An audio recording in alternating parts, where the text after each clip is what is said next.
জয়গুরু বন্ধুরা, আমার চ্যানেলে বিউটি কিচেনে আপনাদের সবাইকে স্বাগত।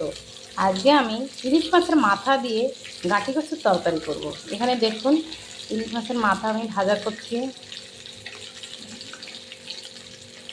আটটা মাথাতে আমি এই গাঁটি কচুর তরকারিটা করব, তাই একটু ভেজে নিয়ে একটু সুন্দর হবে। আমি এখানে গাঁটি কচু সেদ্ধ করে তুলে সুন্দর করে কেটে রেখে দিয়েছি। এই গাঁটি কচুতে রান্না হবে কাঁচা লঙ্কা চেরা দিয়ে। মাছ ভেজে নামিয়ে নিয়েছি মাথাগুলো। এবার আমি গাঁটি কচুটাকে দিয়ে দেবো। এই যে গাঁটি কচু এবার দিয়ে দেবো সব। কড়াতে গাঁটি কচু দিয়ে দিয়েছি। আমি এবার লবণ দিয়ে দেবো, হলুদ, পরিমাণ মতো হলুদ দিয়ে এবার নেড়ে চেড়ে, যেহেতু সিদ্ধ করা বেশি ঘাটা যাবে না, আমি জল দিয়ে দেবো।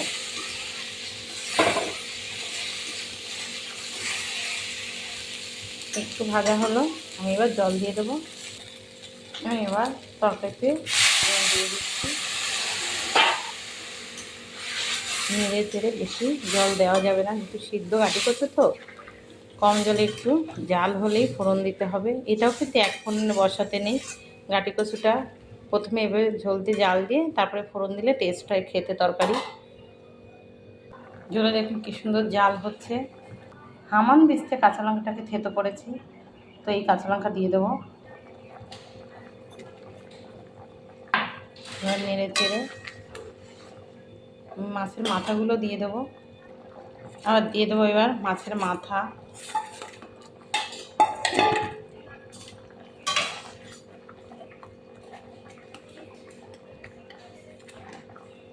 আবার নেড়ে চেড়ে আমি নামিয়ে ফোড়ন দেবো।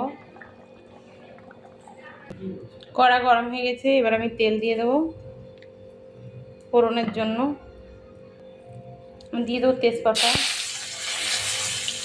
দিয়ে দেবো জিরে, দিয়ে দেবো। এবার নেড়ে চেড়ে এটাকে একটু ভাজা ভাজা করবো। আমি দুটো শুকনো লঙ্কাও মাঝখানে ভেঙে দিয়ে দেবো।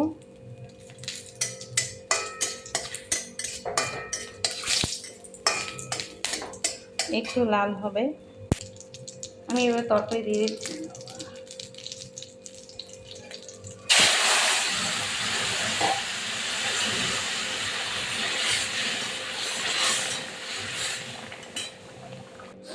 আমি একটু দিয়ে দেবো ভাজা জিরে গুঁড়ো করে রাখা।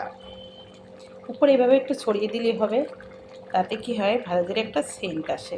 এমনি কোনো মশলা বাটা দেওয়া লাগে না। এবার আমি নামিয়ে নেব। দেখুন বন্ধুরা, আমার গাঁটি কচুর তরকারি হয়ে গেছে। তো এভাবে কিন্তু ইলিশ মাছ দিয়ে, ইলিশ মাছের মাথা দিয়ে গাঁটি কচুর তরকারি খেয়ে দেখবেন, ভীষণ ভালো লাগে।